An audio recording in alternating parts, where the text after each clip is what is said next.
Right. Can a person who is sick, who is contagious disease, that we should not, that means that we should have, for example, a visit, not physical one, over whatever, video call or something like this.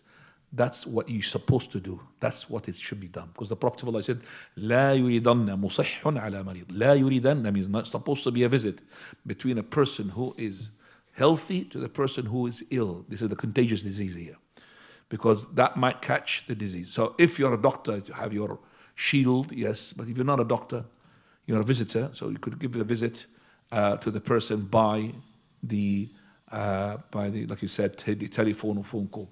Contagious disease, of course, depends upon how contagious it is. Like for example, a flu, I mean, I could just stay away from him and I not use these items, I'm safe.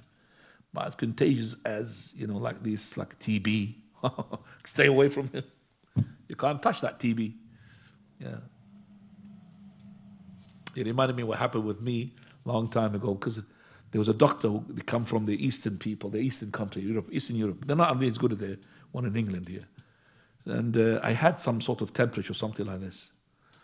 And I wanted to see that, I can't remember. So they asked me to come to the hospital in hours, which is not the hospital hours or something like this. I can't remember, but anyway, I have to meet this person. And she said, she's phoning up and she was behind the glass. So she said, okay, before I check you, where are you coming from? I said, from Jordan. She didn't even approach me.